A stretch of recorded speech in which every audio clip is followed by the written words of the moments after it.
Music is a thing where you need to give your heart and your soul. My mother pack up 2 scandal bag and say, well, if you're going to deal with music, you can deal with it, but it's not under my roof. Walk where I walk up to the studio one day, and a Fudgy man pass and put him on a mirror and just say, here comes Fudgy. Me say the baddest argument and him laugh off of me. In the midst I'm laughing, me just say to him, Andrew, me can take the line there. A big A bust me, you know. Him take 2 days and bust me. The first artist I'm responsible for and helping to break was Merciless. When the man dropped Len out in Mercy, me I tell you, say the dance shift out in. Weep Out and Bounty Killer was not on good terms. So Bounty never did advice no whole heap of dub plate for Weep Out.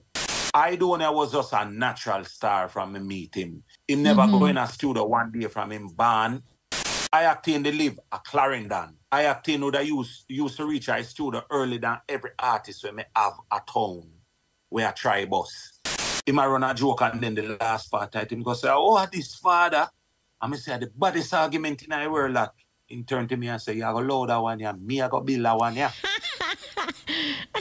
From the days of Fudgy to Swaggerific, he is a renowned dancehall hitmaker.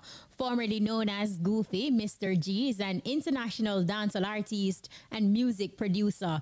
His producing credits include Leave People Business Alone by Christopher Martin and Romain Virgo, RDX's massive hit Benova, and Beenie Man's Ever Clean, Chuck Fender's Murderer, and Jacure's From When, among countless others.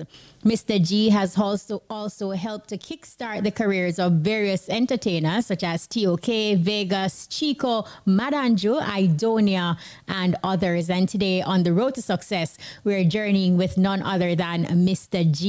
Mr. G, officially, welcome and thank you so much for taking time out of your schedule to take us on your awesome journey. The pleasure is mine. Something told me that you're going to wear red today, and I was telling them I feel like red is your favorite color because look, you're not less than wear red, you know. You know, is one of my favorite colors. I have quite a few colors that I really like. You know, red, white, yellow, the bright, pretty blue.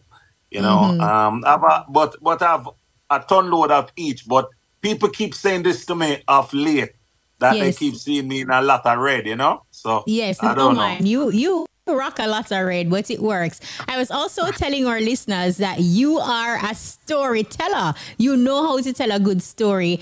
And your journey is so extensive and we have only 1 hour. So we're going to really try to make it happen today. So let us start, Mr. G, you know, with your foundation. How would you describe your childhood and how you grew up?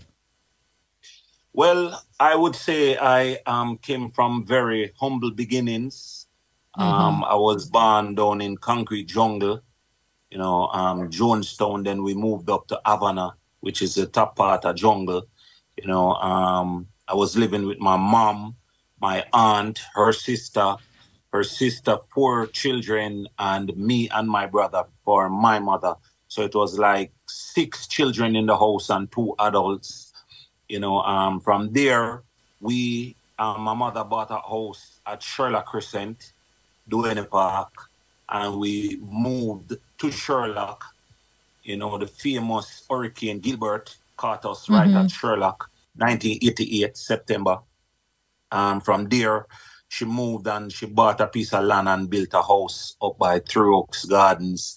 And we moved from there. And Three Oaks is the place where I got my break when I was living in Three Oaks Gardens, 1996. But before that, I had a name before having a big hit song. The name Sample Kid and Goofy was all over. I used to do shows all over the island. You gone well far. We soon reached the sample kid. You just a cut and go through, but not that fast. As a child, you also lived with both your mother and father at different points in your life.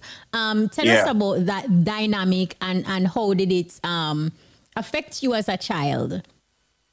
Well, I don't know if it really affected me now. Or impact your life. I was living with my mom, yeah? And while living with my mother, I remember I was like, I think around 7 or 8. and my father couldn't kidnap me and carry me to live. Yeah, him kidnapped me because around 3 or 4 years, my mother didn't know where I was located. Wow. Yeah, so I actually saw a guy called Stumpy, which I remembered from Jungle. And I saw him over by Portmore, and my father was living over by Independence City, Savannah Road. And I used to always be on the back porch looking at the cars passing and everything. And one day I see Stumpy, I pass and I say, Stumpy! And call him and him say, who that Pops? Because Pops was my nickname while I was living in Jungle, you know? And him come and I say, yo, tell my mother, say, I yes, some there. Because I know say she don't know where I'm there. Tell my mother, say, right. So, and the night my mother came with police. And the police say, turn to me and say, who you want to stay with, your mother and your father? I'm say, I want to go with my mother. And me I tell her, say, I want to drop out of the money I know. Wow. I want to drop out of time and you know, it was not until I became a father that I realized the impact of what I said to him and how he reacted to it. You know, Master, because when you have unconditional love for your children, because what my father had done, yeah, he was in a good position at the time. So what he did, he went for all his children, which was 4 of us, and had all of us living underneath one roof without any other mothers. I grew up at that time for 4 years with my stepmother, which is a very, very good woman. Not a whole heap of people get good step parents, but I have a very good stepmother, Josephine Simpson. May I have to big her up constantly. And she was like an overachiever. You know, one of them people where she get her degree, then she get her master's, then she go for her master's, and then she go for her next master's. And guess what? Her daughter actually come do the same thing. You know, that's my stepsister, but we don't even say step, we just say my sister. Because that's how we live, you know, up to this very day. Wow, that is awesome. And Chad Simpson in the classroom, take us back to St. Catherine High. What were you like? People couldn't understand my way of dealing with school because I have a photographic memory. So whatever I read, I retain. And whenever I'm doing the exams, I can just picture back reading the page and see the exact page in front of me. And I would just write my answers based on that and put in a different twist to give it a personal feel. But I could actually see what was on the pages after I read them. So people never used to see me studying like that. And they couldn't understand how is it I would pass the exams. Like I left school with 5, 6 C subjects, and they were mostly ones, and I got, I think, 1 or 2, 3 1s and 2 2s. And people couldn't understand that because they didn't know how my mind operated and worked. While in St. Catherine, I used to DJ at every barbecue, every fete. While I was a youngster, there's no barbecue or fete that missed me as a young artist coming up. Me a DJ from the time when, I don't know if you know, say Ghost used to be a DJ. But me, Ghost, Black Ranks, and a youth named Liquor Rowan, we used to be in the streets, every barbecue, every fete, every dance. So from school days is something that I gravitated towards. Every lunchtime would I beat the decks them, you know, and just all a vibe. Pascal all of my friends them are the schoolmates can tell you say I've always been into music. So it has always been a love and a passion, really. So even though you had this love and passion for music and you did every barbecue, every fete, and you're a DJ and music in your bones and you're oozing out music, you after high school you landed a job in accounting. So take us back now how you went, how you traded accounting and went back into music. How did that happen, and what did your parents say? Well, I I started working because I don't like, from ever since, I've never been one to depend on anybody. Like my mother can tell you, so when I used to go to school, I used to be a star baller. So the school used to take care of all my expenses. Them used to give me books. I used to get lunch. I used to get dinner, everything from them. So what I would have done is save up my money throughout the week and give it back to my mother on a Saturday morning. You understand? So it's like, put it this way, if she'd give me, say she'd give me $100 a day. I don't even remember how much I used to get per day, but would I give her back the money? Only thing I would have taken out of the money sometimes is a bus fare to go to and from school. So when I left school, I wanted to keep my independence, so I started working. While working, I used to be on the road with Paned and Caperton, because they were my two artists that I had the chance and the opportunity to par with them, and them carry me all over the island. We are DJ. Anyway, them a DJ, them a call me up and them things. So one night I remember going into Paned car, and Paned hold the door for me and say, me outside of the vehicle and out for open it, and the man hold the door and now let me in and say, you have to go decide what you want to do, you know. I said, what you mean? I say, is either you do music or you go work. But if you choose work, me and you not par. Again, we just be friends, but we not go par. Man say, music is a thing where you need to give your heart and your soul. Remember me fresh out of school, me I work like, I think a year and a half. So when Paneda said this to me, I say, yo, because all the part me a part with Paned, me never beg Paned and me never beg Caperton. Caperton's still alive, so he would tell you. So I was one of them youth that would never ever beg him. And Caperton and Paned them, and Ninja Man them, and Shabba are the kindest artists them in the history of dancehall. Them man, they give away everything. See? Anyway, when Paned hold the door for me, you know, because a boom and me stop talk and fly the door and we go to dance and go DJ. And the next morning, I wake up with every part of my heart when I go to work. Some go to bam and I say, you know, I don't want years to come, I have a thing named What If in at the back of my head. Some just say, Father God, I go take the chance and go do the music full time. So when me go to boom and tell my mother, say, Mom, you know, say, I go do music. My mother pack up 2 scandal bag and say, well, if you go deal with music, you can deal with it, but it's not under my roof. At them time, they must say, artists are some old dirty boy, them and them sitting there, and you know me, I say, and me leave out of the house, and me a bounce between my friend them. More time when my friend them, parents them, I get tired of me being in a them space and them things, and just slide over Portmore, over my father's house and jam and then, but you know, say, a Portmore, that's how we are feeling at the city. So we go through some little uncomfortableness where we are bounce about the place, they are little, you know.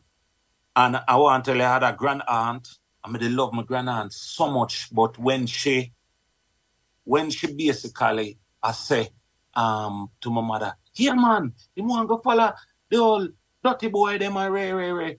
It like it hurt me so much because this is somebody that I had admired and had so much love for. So when she said that, it's like, from that day, our relationship never went back to how it was.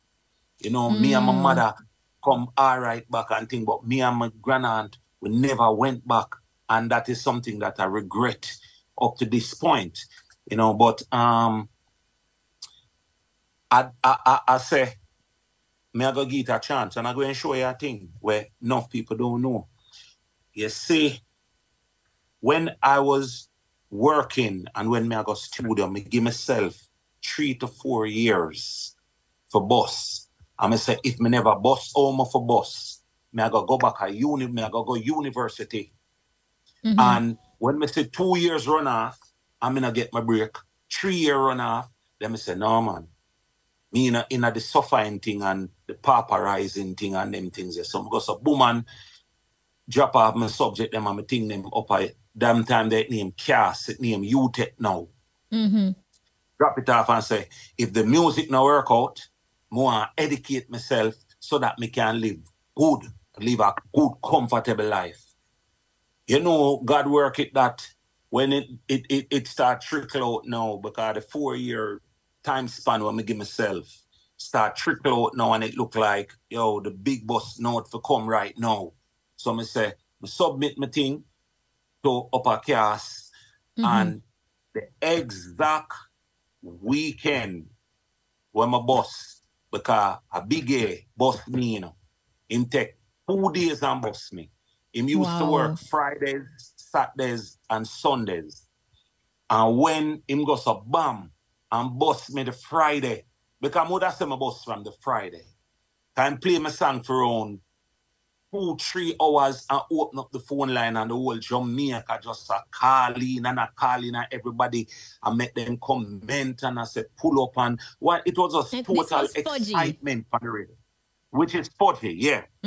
So the Monday morning, no, you know, when me wake up and thing, the postman come drop off the thing, you know, say I cast that accept me for coming now. Wow. So again, you're at another crossroads. At another crossroads. So I'm torn between going to university and getting the sure foundation where I know say this must supposed to last me a lifetime, or taking a chance and doing music. And music is something that you can't predict or anything. So I'm a prayer, because I'm a praying man. So I say, Father, you see how you know my art there. I say, I want to take a leap of faith and put my full 100 into music. But I say, God, if me I go that way here, me I gotta ask you to make me deal with it as a business and let me have a longevity in the business as an artist and make sure, say, 20 years, 25 years down the line, I can still live a comfortable life, take care of myself, my family, and my surroundings. So that is what I asked God. For the first 3 years out of my bus, me not sleeping. It's like me snooze, but me not sleep. The reason why, every time I get a hit song, I ask God, don't make me be a one-hit wonder. When me get Here Comes Fudge, me say, don't make me be a one-hit wonder. Then me get Dog Bark, me follow up it song. Me say, God, don't make me be a 2-hit wonder.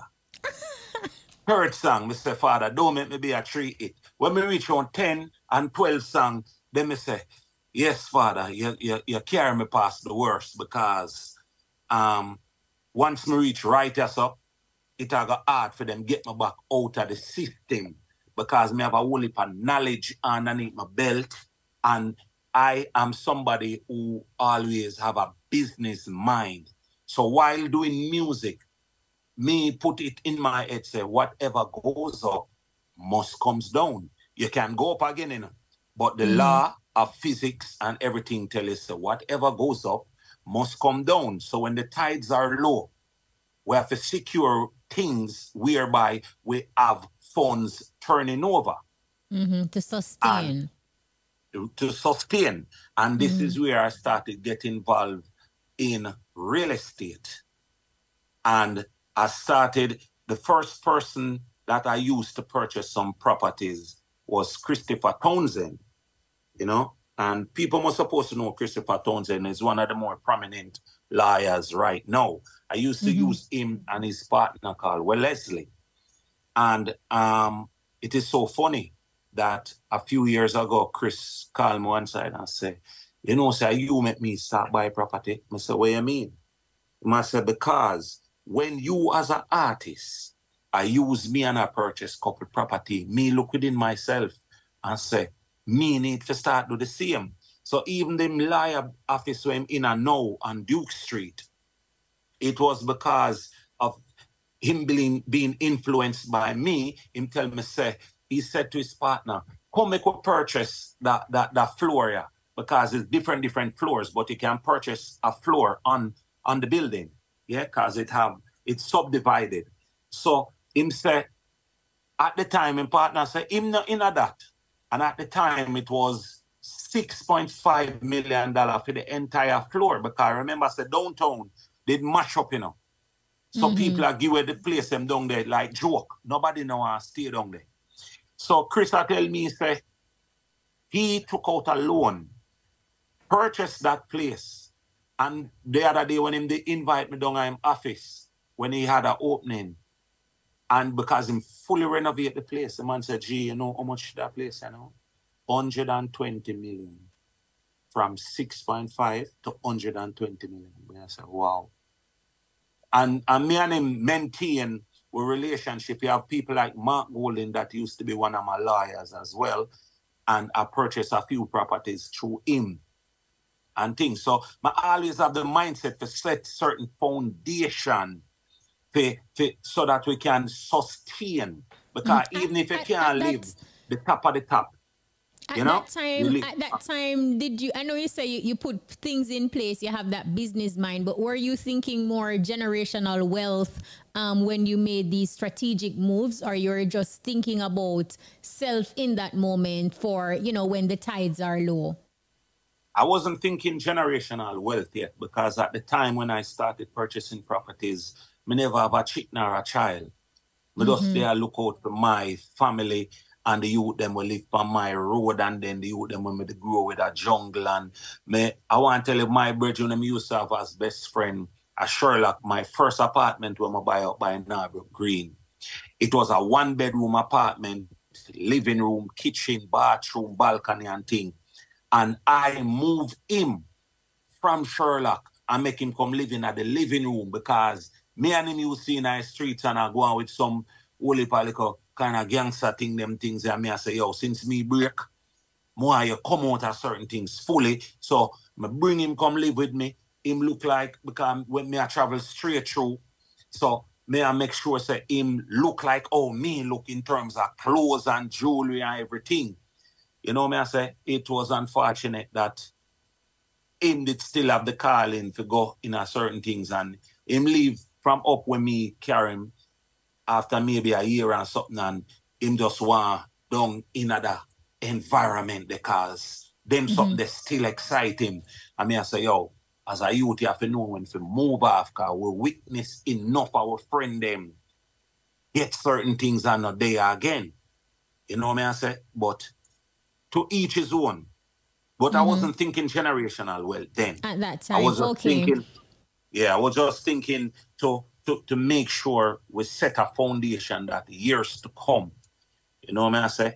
And God has been good. But there, I would say, 28 years.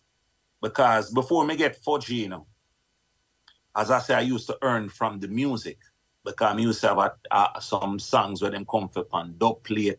I won a competition for DNG. Then they make me tour out the whole Jamaica and then pay me for each shows. I did shows from Coney Park, go right back to the next end of the island, back and forth. And, so music used to take care of me before it started really taking care of me. Okay, awesome. And here it is, we talk about 1996, and that would, be through the Danny Brownie's Main Street Records, where, you solidify your space in the entertainment industry. But in 1999, in the midst of you having all those hits, and Main Street is the label with, all of the hot artists, Danny Brownie transitioned from secular to the world of Christianity. How did his decision to change his life impact your career? At the time when Danny made that transition, it sent everybody in shock, because although I was hitting with all the other top producers, because when I break with Danny, because I always look into the chain of events, what led up to what, I only met Danny because Steely and Clevie, I was recording for Steely and Clevie up by Danny Brownie's studio. So when I was recording for them, Danny come in at the studio and hear me and say, youth, you're bad, come check me. So when me boss now, because it's not Steely them, they boss me, But me always have it in my head, so if them never they advise me wouldn't come across Danny. So me always know say me have a debt to be paid. So I go to bam, when I break 1996, I said to Danny, Danny, you have a number for Steely? Because I never have the number for Steely. And Danny said, Steely migrate. And I said, all right, you have a number for Clevie? And then I say, yeah, and then give me Clevie number. I call Clevie, I'm going to go check Clevie. At the time when I check Clevie, Clevie had to be a production with Japanese. Them time that the Japanese, them pay them some ridiculous amount of money for produce songs. Anyway, I go to Obama, I go check Clevie, and I say, Clevie, I need to do a song for you, you know. Because remember, I say, uno me advice, make your brother get to see me. So me want to repay about my debt. And then I say, boy, no man, everything good, man. Me not do no production, no. I just be a Japanese projects, me dep on a rare. I say, Clevie, me not left from down here. Yeah, I give me a rhythm. Me say, you and Steely must have some rhythm, one of the bill already, put on and never use. And him say, him dead, I say, but gee, rare. Me say, Clevie, me not left enough. So, me I go say, oh, I go wait longer. So him go so boom now and him laugh and him go so boom and take out a 24 tape. That is the kind of thing where we used to work off of before Pro Tools and ADAT and all of them something. Fast forward, when Clevie started looking for some rhythms, then I heard a rhythm and I say, had a rhythm them want, and him I say, yo, me have some better rhythm than that. Me say, had a rhythm them want. And I did a song called Dog Bark. You understand? When I did that song, I go for Red Rat the next day and say, yo, we're going to strengthen up Steely them label. Steely gone to England, but Clevie there, so we're going to strengthen up the label because me and Rat are the two talk about in the whole entire music fraternity. Because Fudgy and Shelly play, Shelly and Shelly play. So these two songs now were going to be our follow-ups. So I did Dog Bark and Rat did Good Boy. And the two songs them come on and mash up the place. Anyway, remember I said Steely migrate 2 years before that. So Steely went to Greensleeve, Chris Cracknell from Greensleeve Records called Steely and said, Steely, you need to come check us. When Steely go, here Chris Cracknell to Steely, Steely, you're the greatest. How could you have known that Red Rat and Goofy were going to run the place and you'd have songs for them? Here, Steely. We are Sir Chris. We don't know what you talk about. One say, isn't Studio 2000 your label? Because me and Rat first come out on them label when named Studio 2000, you know. You get me? So, man look on it and say, hold on there, Chris. And call Clevie and say, Clevie, the Red Rat and Goofy, we mash up the place. Our label for sure. Man say, yeah, man, our thing, man. Man say, so you never call me and tell me nothing. And me don't know where else, because I think there are three different ways I get the argument, you know. I get it from Steely, I get it from Chris Cracknell, and I get it from Clevie. Anyway, what happened is Steely booked him flight the following week and came back to Jamaica because of the re-emergence of the labels Steely and Clevie, which was under now a new brand named Studio 2000. Anyway, when may I show you how that's why I said domino effect and how things trigger things. Steely come back at Jamaica and guess which two artists end up a bus after the same rhythm when Steely come back. Steely come back and come vice Elephant Man and Harry Toddler. Beer girl, one way. And the next one, bad man, no fight over, girl, fight over. If it wasn't for the songs with me and Red Rat, Steely maybe would not have come back to Jamaica to start back producing. Wow. You get what I say? So it's like everything trigger the other thing. You know what I say?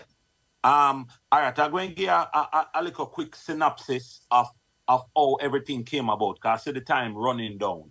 But before you give us the synopsis, what I wanted to pinpoint, there are some key stuff.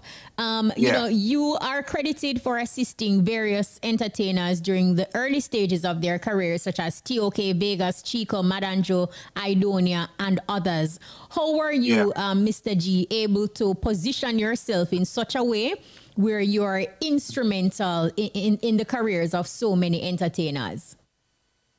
Because my mindset is, once you're in a position can help somebody come up the ladder, do so. Because you have a lot of people don't help people, whether it want to be in business or in music or in whichever aspect or area of life, because them feel like if them put you on, you might stop for them food. My whole mindset is different, because whatever God has in store for me, no matter how much people me put on, him always I got ensure say me eat when me fit eat. You understand? And I've always had that mindset, because I want to tell you, say, me a boss artist before me actually boss myself. Because I used to be the person who did the production for Weepo from Stone Love. Weepo did rate me and trust me as a producer from way before me meet Danny Brownie or Steely and Clevie. The first artist I'm responsible for and helping to break was Merciless, 1994. Because when I used to produce the Stone Love, I used named Gaddafi, which ended up turning to be Merciless manager after my boss Gaddafi theme. He Merciless came to me because I didn't know Gaddafi before him think about no management thing. Him used to be a country and western singer. So when him come to me one night when we were at Penthouse, because we used to book studio time at Scorpio Tuesday, Penthouse Thursday. So when we reach a Penthouse and me I do Weevo production, him come to me and say, yo, go for big a minute there. I'm come to him and him say, me have an artist here, you know, to own bad, me willing to give up my career for him go through. So when him said that to me, him catch me off guard, me I say, but Gaddafi, one good country and western singer, and him used to eat him dog plate money. So me curious to hear this youth you know. When me hear Merciless, me know say him happy boss. So me voice up 4 songs with Merciless the same night me meet him. Because when me say DJ, and him DJ a bad song, me say DJ again, him DJ a next bad song. So me record a song named Lend Out My Mercy, and dub plate first. Then me record a song named, when him still name Sugar Demos, same way, you know. Because when me meet him a Sugar Demos him name. And you will hear it in the song where him say, who, I go get the woman of the year for no miss glamorous, and my gleam no fear. Me record that, me record 2 more songs with him. All of the songs them come out, come go and wicked. At the time, when me discover him, when Weepo come to pick me up back in the hours around 3, 4 o'clock in the morning, because he used to just leave me to do the production and then him come pick me up and drop me on my yard.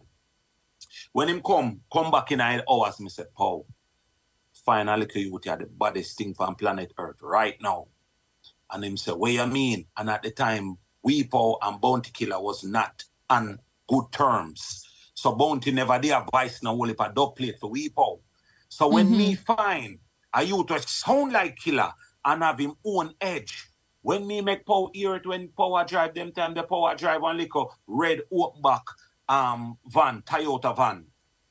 When me play the Merciless on the cassette the night, Weepo pull over same time. And say, what this man? Him I go run the place. Anyway. When Stone Love play here them time there, when you're a bad artist, a Stone Love play here your boss. The following Wednesday, also Leo, because Stone Love used to there also Leo every Wednesday. Me and Weepo walk in I dance. Paul cut the dub plate and we walk in I dance. And Paul whisper in a Rory ears and say, boss that song here. Rory never hear Merciless from the DM band. And in the dance, and get the song and Paul say, boss him.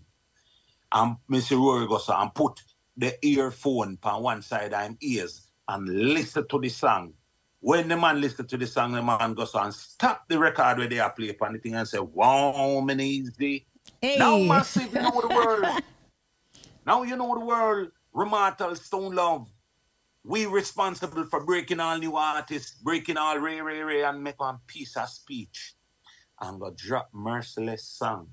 And Kshema, when the man drop Len out in Mercy, me I tell you, say the dance shift out in.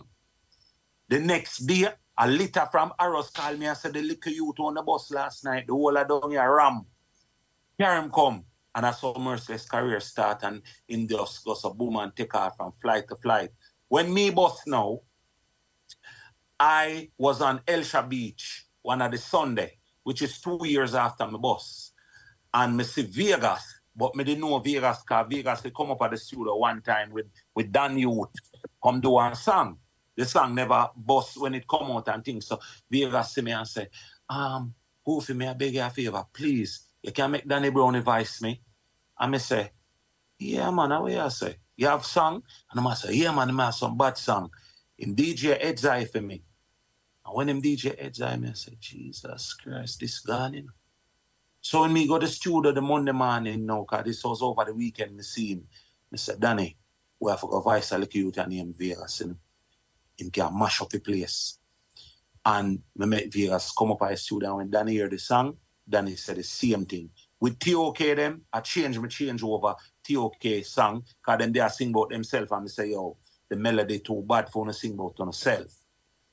I don't know, I was just a natural star from me meet him.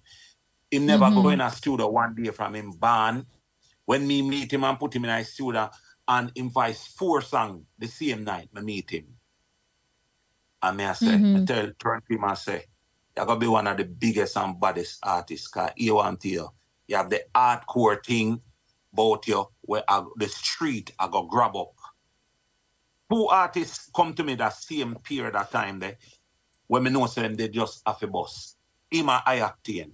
Me used to drop I-octane a half a tree for around 2 years every night when me there at Jamaica and there at the studio. Because me build my studio at Princeville. Yeah, I buy a shop 2004 and build my studio in night.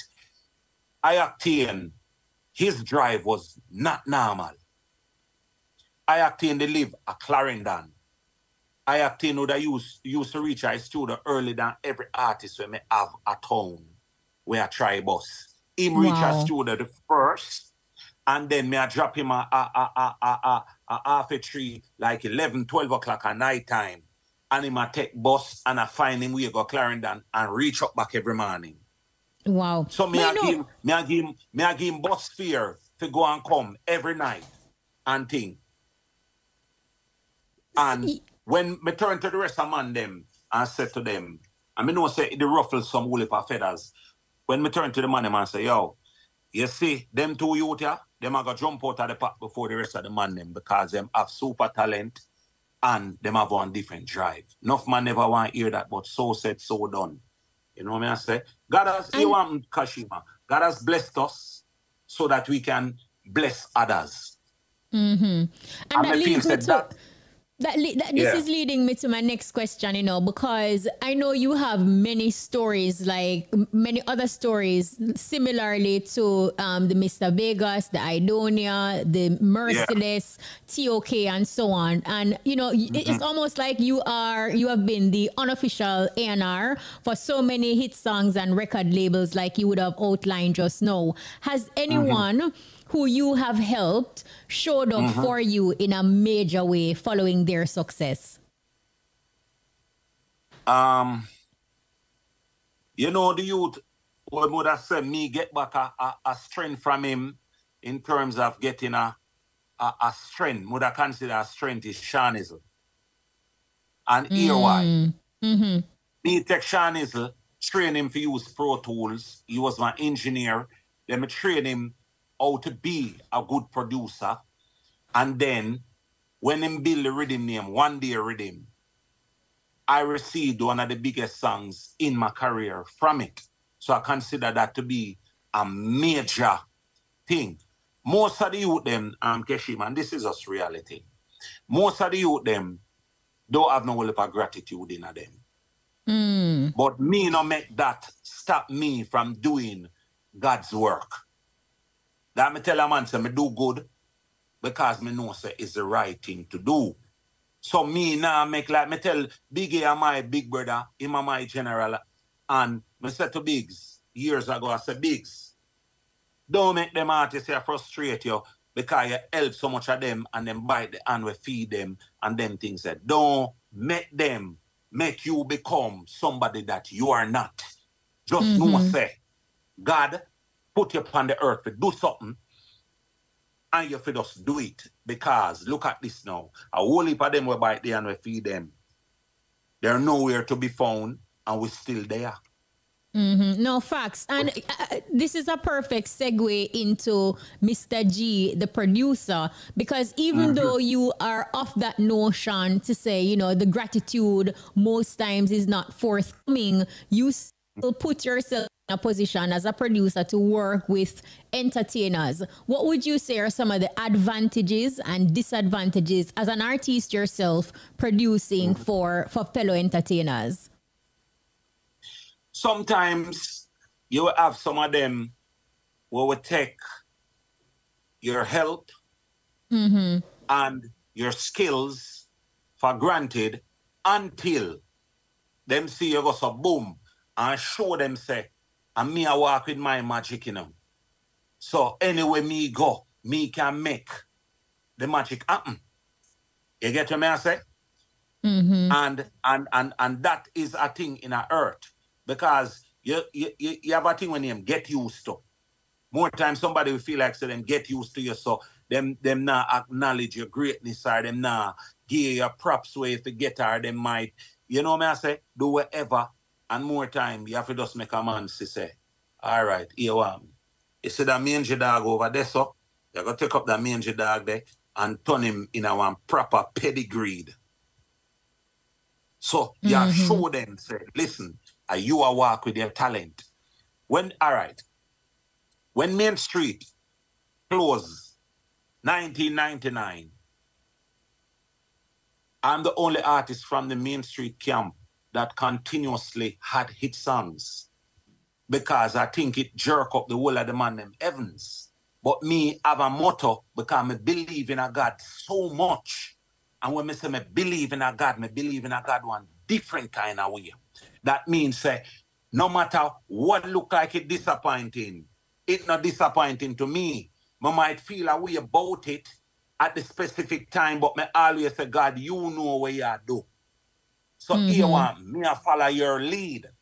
So him always work out the thing that no matter where look like it should have been for me and it never reached me. Me just know say, I never mean forget that, or I never mean to do this, or I never mean to do that. So God always make, at the end of the day, down the line, you can see how everything pencil out back. So when Main Street lock up, me said to myself, all right, this is where the chapter change. So me go so boom now and say, me I go change my name from the Goofy to a more mature thing, which is Mr. G. You get what I say? So me go so boom now. When me find the song say, na na na na na na na na na na. Maybe your friend and your man she a look, but your boyfriend don't want no old crook. But she a fish, she bite the wrong hook. Whoa! Right there, so me know say that song when be a monster song before it come out. So what me do? Me change my name right on that song there. Because when you do the transition, you have to do the transition. Momentum. As Main Street shot, 1999, when me do. Because I've always been producing. Me and Danny always in the studio, me give him the vibe, give him the melody there, and then I build the rhythm them and where I do the thing, and you know what I say? So as Main Street shot, me start my label name, Youngblood Records. And I write this on my boss, Andrew, Mad Andrew. Because Mad Andrew was the one who gave me the first two lines for Here Comes Fudgy, you know. Because me and him used to par before Main Street. I walk up to the studio one day, and a Fudgy man pass and put him on, and me and just say, Here comes Fudgy. And I said the baddest argument. I said the baddest argument, and him laugh off of me. Him laugh off of me, and I say, in the midst I'm laughing, I just said to him, Andrew, I can take the line there. And him say, yeah, take it. And laugh and kill himself with laugh. When him hear when me done do the song and then come put in the Fudgy on me boss, him know say it wasn't a laughing matter after that.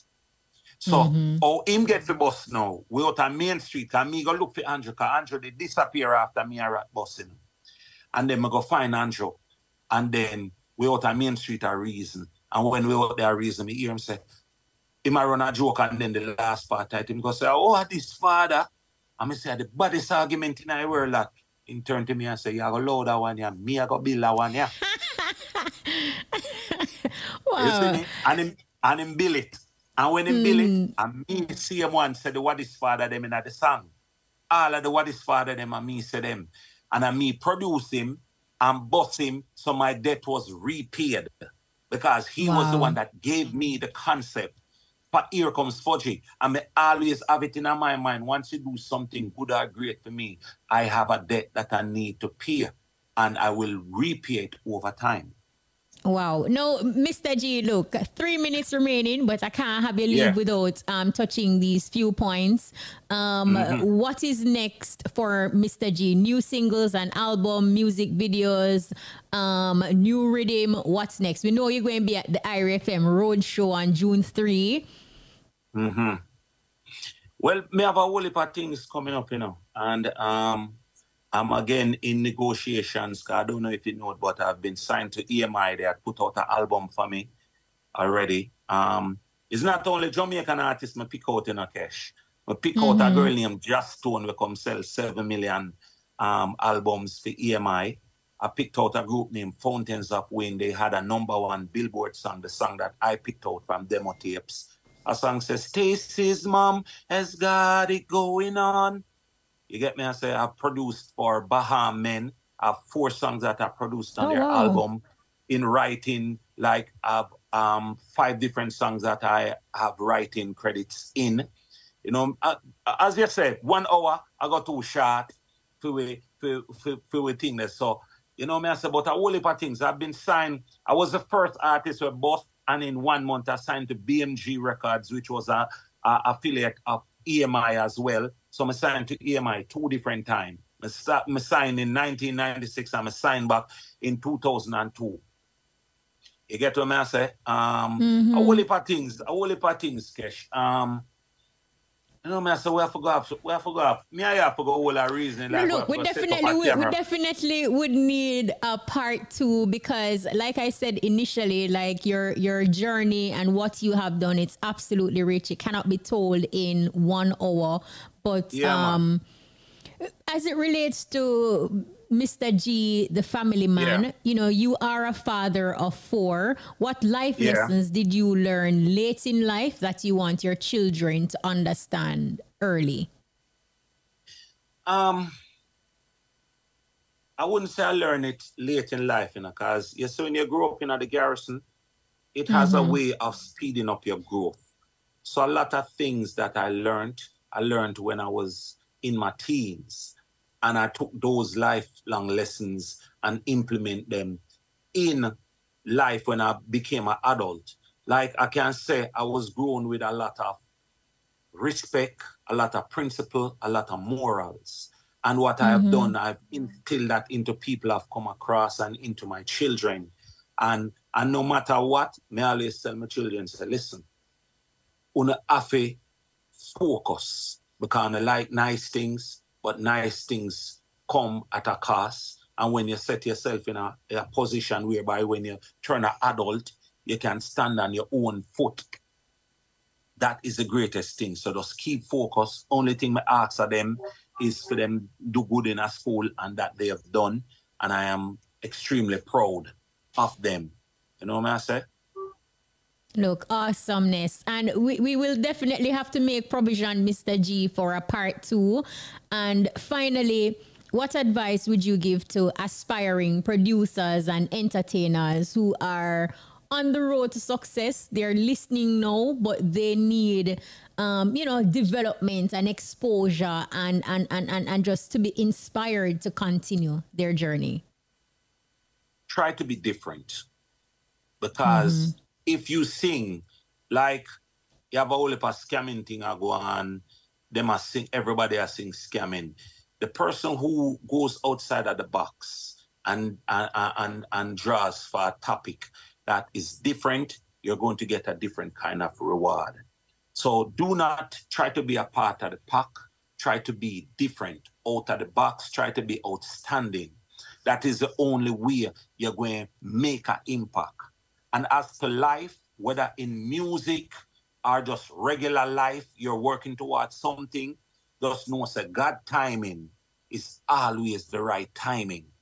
We would like things to happen when we want them to happen, but God know the right time to make them happen. So trust the process, trust God, and just know so from him wake up a morning time, you have a next chance to be great each morning and wake you and put you to bed. Wow, Mr. G, thank you so much. The messages are flowing in for you. One person said that, look, I am truly impressed. I did not know that Mr. G did all those things. This other person says it's a touching story, bro. Norman, the gospel singer in Bogwalk, said that. Bless up. This person says, Mr. G, bless up yourself. Absolutely touching story. You have a great heart. Just continue to be good. And this person says, interesting interview, Kshema. It's like reading a book. Absolutely awesome. Angela, me tell you, Mr. G, a big storyteller. I know how to tell him story. This one says, afternoon, Mr. G. This is from Ricardo Porteous. Really great. And this person says, great interview, Kshema. Mr. G is one of the real youth that helps a lot of DJs, just like Bounty Killer.